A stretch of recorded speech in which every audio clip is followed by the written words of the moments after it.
hairy legs. How do I look?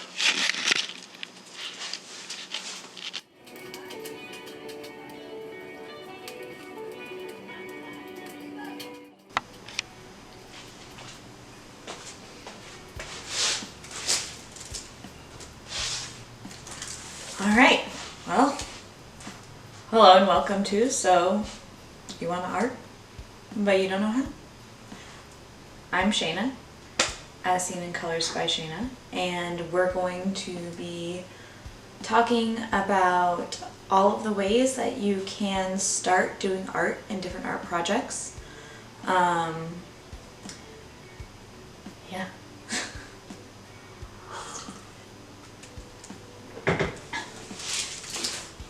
It's really hard. Okay, round two. Hi, welcome to So You Want Art.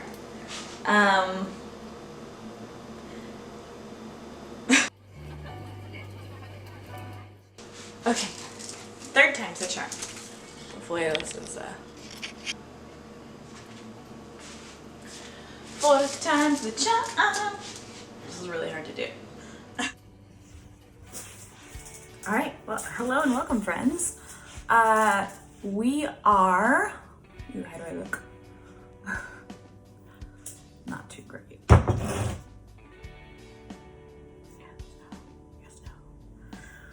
no. Ugh. Voila. Okay. Welcome, everyone, to So You Want Art. Today you are in my mini studio in my tiny one-bedroom apartment because we are going to talk about all of the different ways that if you are a beginning artist, if you're curious about art, if you want to do something to help with your mental health, how you get started and kind of what materials you'll need, and just going through the basics. One thing to know about me is that I usually am a teacher of smaller people, but I figure that adults need this too, so why not? Today we are going to be going over some basic concepts of color theory, and line as well. And this is going to be the start of our mini master series, which I am super excited about. So our first master that we'll be studying today is Henri Matisse and his use of color. Obviously behind me I have my giant Van Gogh panel, and later on we'll be studying Van Gogh as well. But for now, let's go ahead and get started with the basics. So I am going to be using watercolor to start out with. That's just the medium that I am used to, that I've used before. But you can start really with anything that you have in your house. Color theory is a basic art concept. So you can use colored pencils. I have oil pastels here. If you have markers, highlighters, whatever you want to use to start out with, that's where we'll start.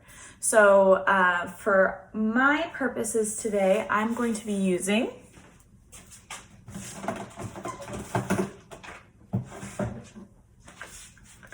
crayons as a resist for the watercolor, as well as some basic watercolors. And I'm just going to be using 3 colors today, our primary colors, and I will talk about color mixing, as well as how we take a look at color on the color wheel. So let's get started. When we look at our color wheel and we look at Henri Matisse's work, a lot of what he uses are complementary colors mixed with a little bit of analogous colors. So our complementary colors, when you look at our color wheel, are the colors directly across from one another. So we know that red's complementary with green, blue is complementary with orange, yellow is complementary with purple. But then we also see that he uses analogous colors. And analogous colors are colors that are right next to each other on the color wheel. So we're going to be looking at one of Henri Matisse's vase still lifes today. And in that vase still life, you'll see a lot of analogous colors. In particular, he uses yellow and orange,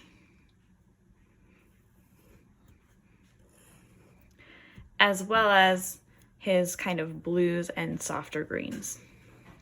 So we're going to be focusing on this color palette today, which is called an analogous color palette. Okay, so this is the still life that we are going to be working off of today to create our painting or our drawing or whatever you're going to choose to do. And you can already see here those complementary colors that he has. So whenever we look at color, what we want to see is those colors that are lined up right next to each other to help the other color pop. So here we have our blue and our yellow, they're right next to one another, and that really helps our object come to life. We have our darker blue down here, and then we have our orange. So you can see our analogous colors. We've got our blue, our light blue, and our kind of greenish blue here, as well as our yellows, our oranges, and this is kind of even darker, almost going to red. Then what you notice when we look at our Matisse painting is his use of shape and line. So one thing that Matisse is really famous for is his use of repeating organic shapes. And you can even see that down here in his tablecloth. So these are his organic shapes. They look like flowers or leaves or whatever you want to think it is. But he's used that in contrast with his more zigzags and dots and other shapes as well up here. So we're going to take a look at how to create those organic shapes first before we get into creating the composition for our piece. Okay, so one thing that I like to do before I start any kind of composition or get into any real piece of art is I like to do some warm-ups. And for this particular piece we're going to do today, I figure we can warm up with some organic shapes as well as some line. And we're going to be thinking a lot about contour line as well as varying up our line style to create those different patterns. So I'm actually just going to use some crayons because why not? They're here, they're fun, and I like them. So let's start with our organic shapes. When I look at the picture, you can kind of see that these organic shapes really are just those shapes that happen in nature. So if you have a plant or anything like that around, you can kind of copy those shapes as well. But what I see is that there aren't really any straight lines, or if there are straight lines, they're a little bit more jagged. So I'm actually just going to try and fit as many organic shapes in here as I can, just to get my brain and my hands warmed up. And I'm going to have to move around the stand here. That's okay. So just kind of making little vague leafy shapes. All right, the next thing I'm going to do is I'm going to start practicing just some basic varied lines, and I'm going to choose my red for this. So with my basic varied lines, I might choose a straight line, and I might do a couple of straight lines next to one another so I can practice that closeness, the spacing, and making sure that the distance is the same. Then I might practice a dotted line.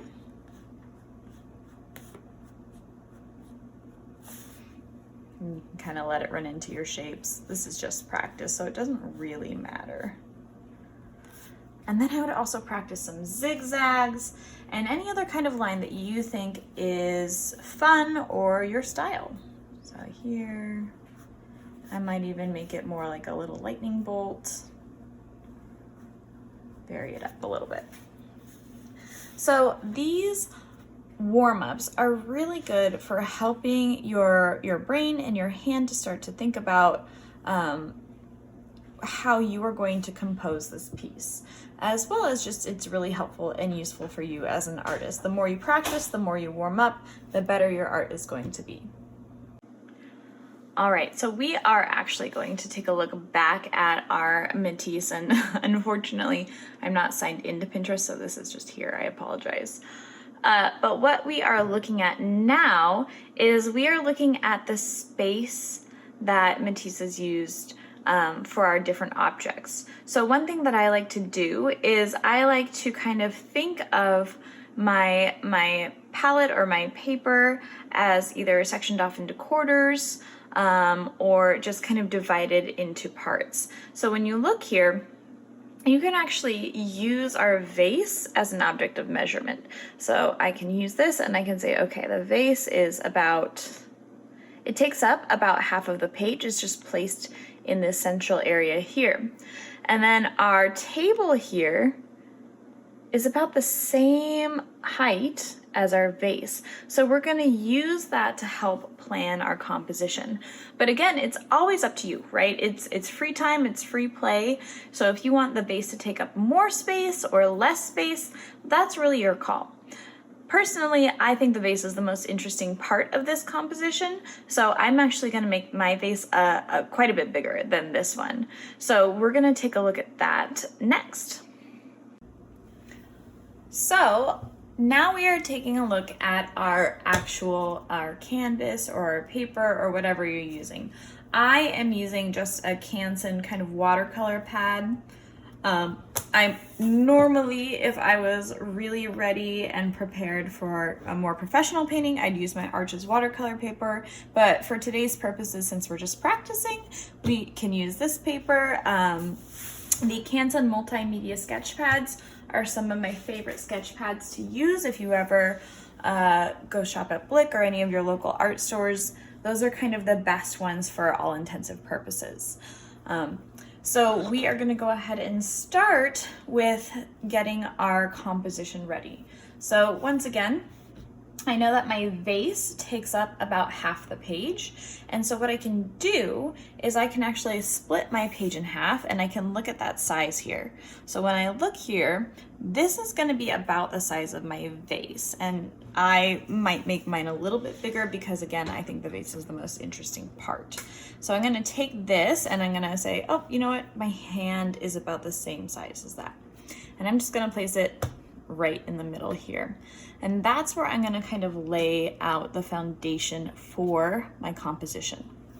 Then I'm just gonna kind of play around with it. Once again, I'm using crayon as a resist right now for my watercolor.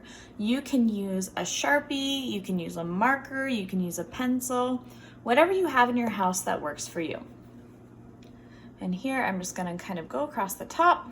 I want to leave enough room for my flowers as well, so I might come a little bit lower than that, and I will start. Now the nice thing about this, remember, is that this is just a practice. This doesn't have to be perfect, it's just whatever you want it to be. So I'm going to make my vase look a little bit different than Matisse's vase, and I'm actually going to come in and then make it kind of come down and around. Make mine a little bit fatter.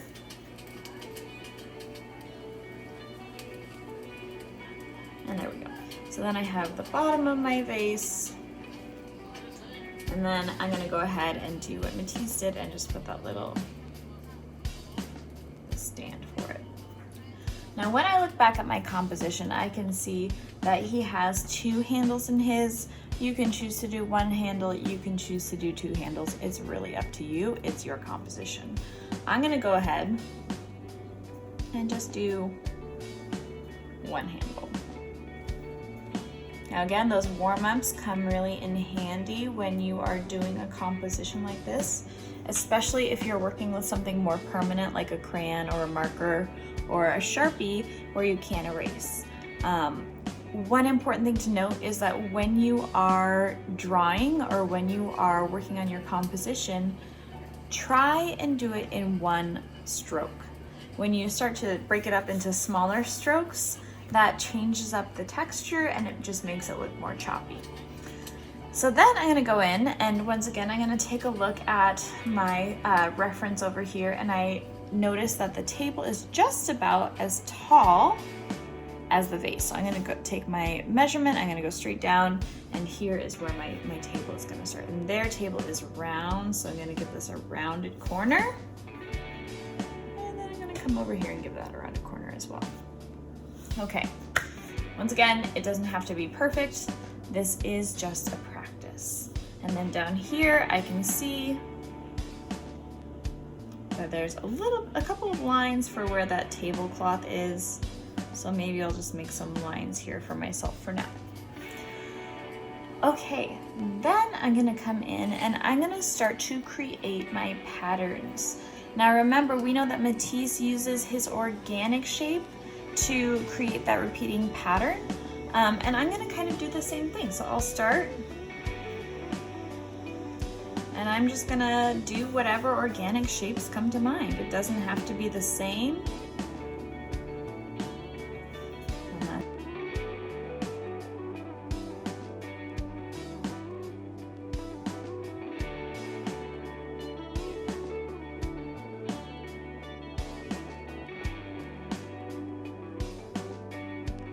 All right, so here is my start. Remember that the start of any composition, any painting, any drawing is always going to be incredibly rough. And we are in the rough part of this composition right now, and it's gonna get worse before it gets better, and that's just the way that it is. So now I'm gonna go into my vase, and I'm gonna start to add that detail in my vase as well. And this is one of the first times I've used crayon as a resist, so I'm really excited to see how it turns out. So we are all exploring and playing together here. So let's do some fun shapes down here at the bottom of the vase like he has. He's got some swirlies. And then up here, we can just kind of choose whatever shapes work best for us.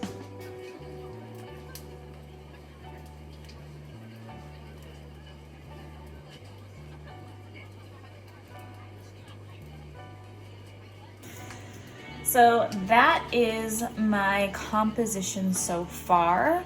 Now I'm gonna go up and I'm gonna start to work a little bit more in the organic shapes in the flowers. Now, something that I do with my students, with my kiddos, is we just talk about how really it doesn't have to be perfect. It's just a shape. So I'm gonna go ahead and go in and use this orange to create some more organic shapes up here. A lot of resist today, maybe a couple circles. And then I'm gonna use this yellow to actually create my flowers. So I've got a lot of flowers up in here.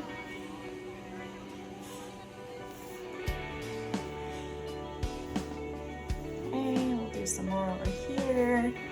And I am more interested in the flowers, honestly, than in a lot of the other stuff. So I'm gonna make a lot of flower shapes. We want to leave a little bit of space because we are going to put some leaves in there. But that's about it. All right, now I have the outline for my composition, and I'm going to go in and actually start to use my watercolor now to fill in that color. So go ahead and stop there if you want to go use your crayon some more, if you want to use marker or anything else that you have, that's fine. And we're gonna get ourselves ready for our painting. Now, one thing that I like to use when I paint is actually just a yogurt container. And my water's pretty dirty, so I'm gonna go clean this out, get it ready, and I will be right back. Okay, well, here we are. I have refreshed my water, and we are going to get started now on the painting part of it. Remember, if you don't have paints, you can always use colored pencils, you can use crayons, you can use whatever works in your house. I have honestly suggested to my kids that they use highlighters even. But really what we are taking a look at, again, is the use of those complementary colors as well as our analogous colors to create our objects and to really help make them pop. So one thing that I'm doing now is I'm just getting my colors ready by wetting them up a little bit, and I am using a French Ultramarine blue for today, as well as my Hansa yellow medium. And then I'm going to mix that up with a little bit of my red to create that orange color.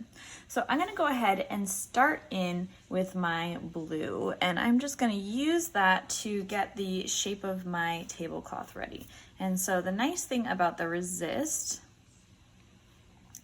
is that it will actually force the paint away. I don't think that blue is dark enough, so I'm going to come in with my darker pigment here.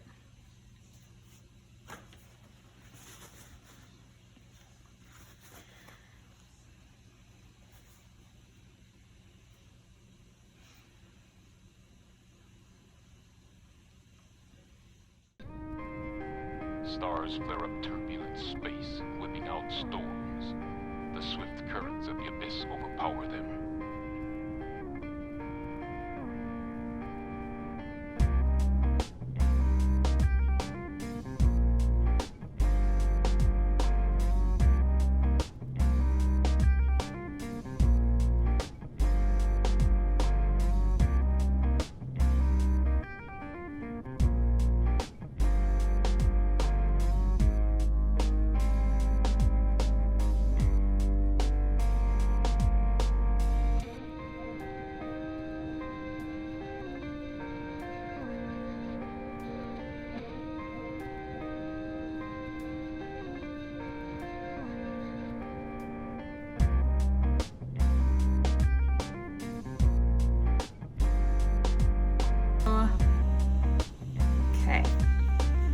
So now we have the basis for our table. If you want, you can go in again and you can drop in some more color.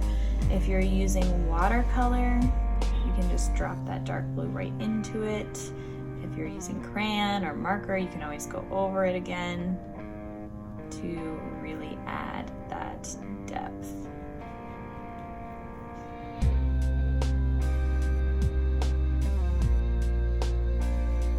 Okay.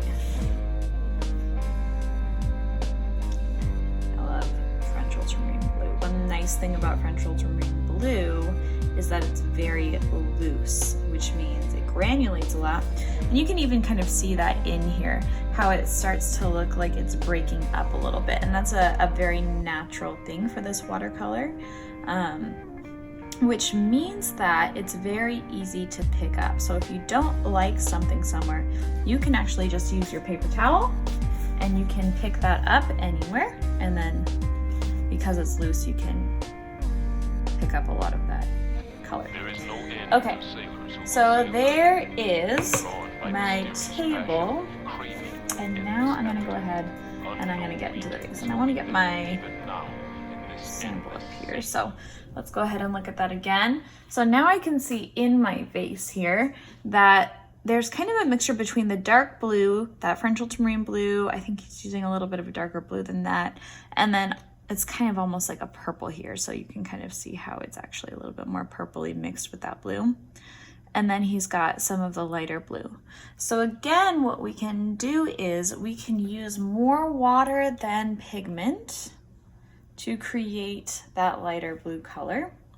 And then I'm just gonna come straight in here and paint across, just like he does. So more water than pigment to create a little bit of that depth.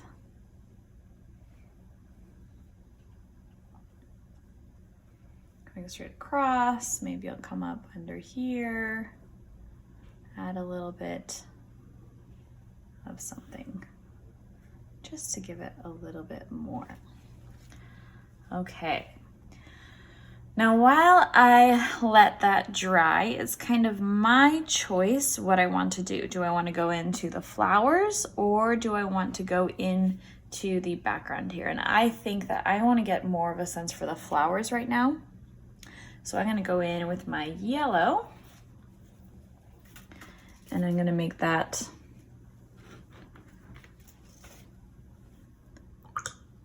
kind of a lighter yellow. I'm starting with my medium, but I'm only adding a little bit of color to it. And then I also want to make sure that I'm including my red to get a little bit of that orange in. So let's, very nice, that's a nice color. A little bit more yellowy over here. And a very yellow right here. All right. So I'm just gonna be light, light, light with my yellow. And I'm gonna go in and create some of these shapes. Now you can see that I am not being careful. This is not a time or place for being careful. We're just filling in these shapes loosely. And then I'm gonna drop in a little bit more pigment around the edges.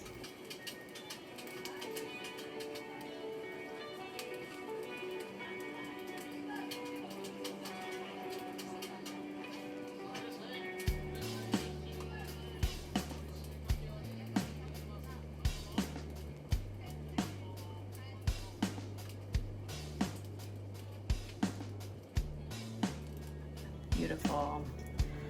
Okay, so now I have the basis for my flower and my vase, and what I have to do, the most important part of watercolor, any water-based medium, is to let it dry. And you can actually see this is very wet. If I was using my Arches watercolor paper, this would be soaking in a little bit easier. But because this is a practice paper, it won't absorb the color as nicely. So what I'm gonna do is just sit here and let this dry. Something that you can do if you are impatient and want it to dry faster is you can actually use a blow dryer, but I'm just gonna let this sit here for a minute while I drink a little bit more of my coffee. So this is what I have so far. Go ahead and take a look back at what you have and see how you feel about it. All right, welcome back everyone. I hope that you had a good coffee break, that your drawing or painting looks amazing, because mine sure looks mediocre. All right, we are gonna go ahead and continue on with our work. I got a little impatient and used the blow dryer to speed my process up, which is perfectly fine. The best way to dry using watercolor is definitely just to let it dry naturally, because the way that the colors run and interact with each other, it changes as it dries, which is the coolest part about watercolor.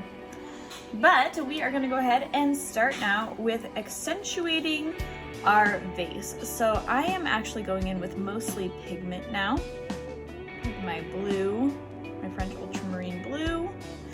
And I'm gonna use this pigment to outline my vase and really make it pop. And again, I have that resist here, so I'm gonna use the crayon kind of as a almost like a, you know, when you go bowling and you have the bumpers there, it's just an easy barrier to help keep your painting in check.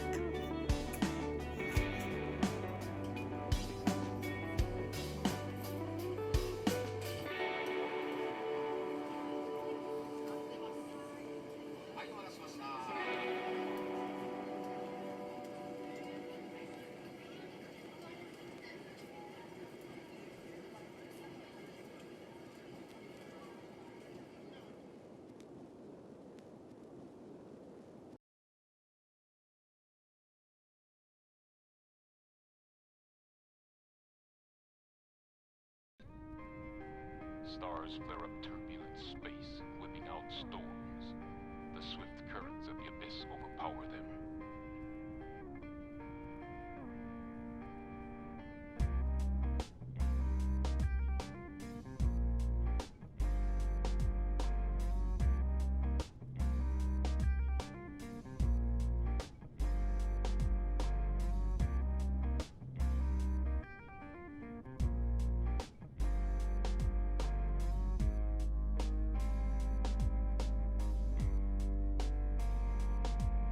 Okay, so now this is the fun part where we get to add depth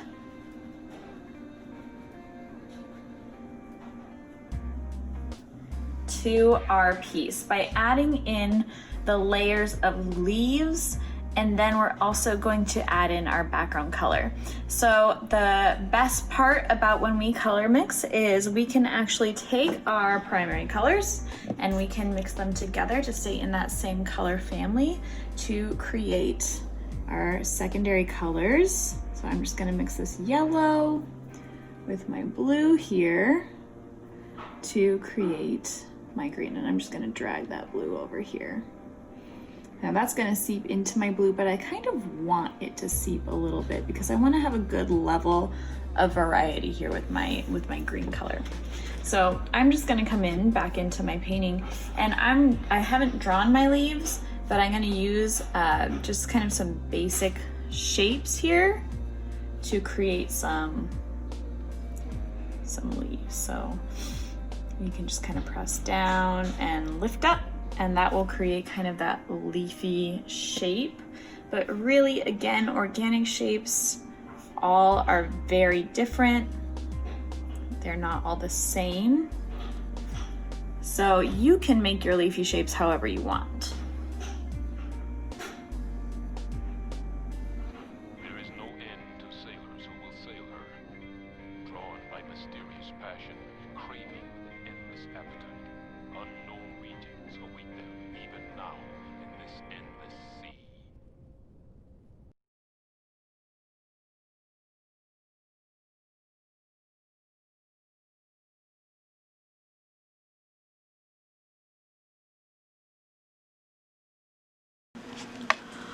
Okay, so now we are getting into it with our color mixing in our background, and we can see in our example that the background is pretty bright, so I'm just gonna drop in a little bit more color once I have my initial wash,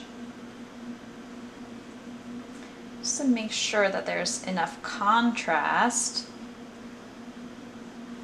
between my flowers, my vase, and my background. Again, you can add that French ultramarine for a little bit more texture, a little bit more interest if you like, and it also helps to outline those flowers even better.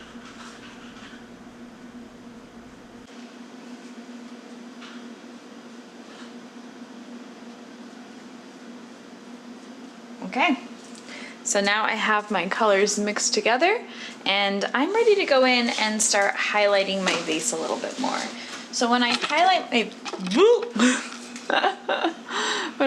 my vase, what I want to do is I want to make sure that I just basically add straight pigment to it to really make it have a little bit more depth and help it to pop.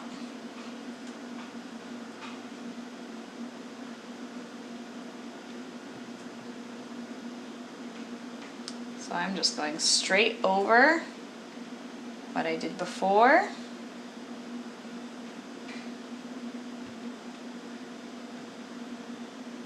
To add that depth to my vase. And I might even come around over on this side so you can really see that.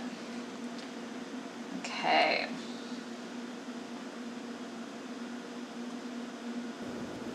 So it is all starting to come together. Right.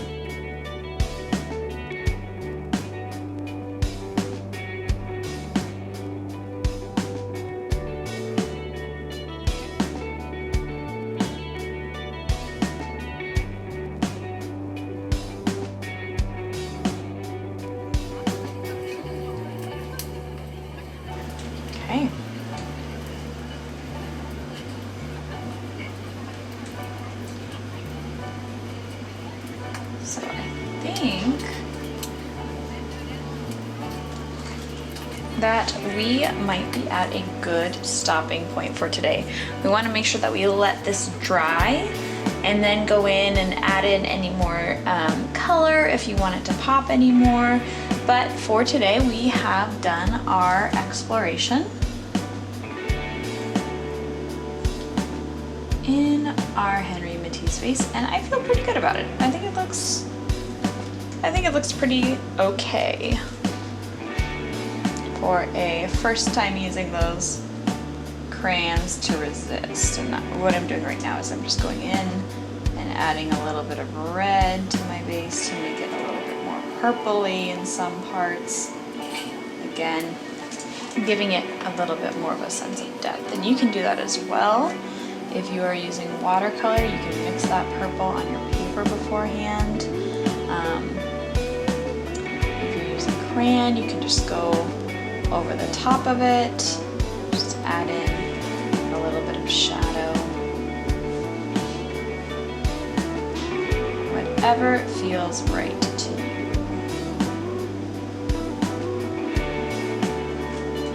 Okay, and that is it for today. I'm gonna let this bad boy dry. I'm gonna let it run a little bit more. Just get those natural, get that natural color mixing in there. Mine's pretty wet right now, so I want to make sure it dries. All right, and that is it for today.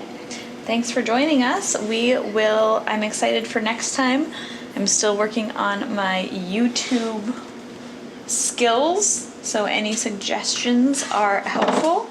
And any suggestions on what you would like to do next time are also helpful.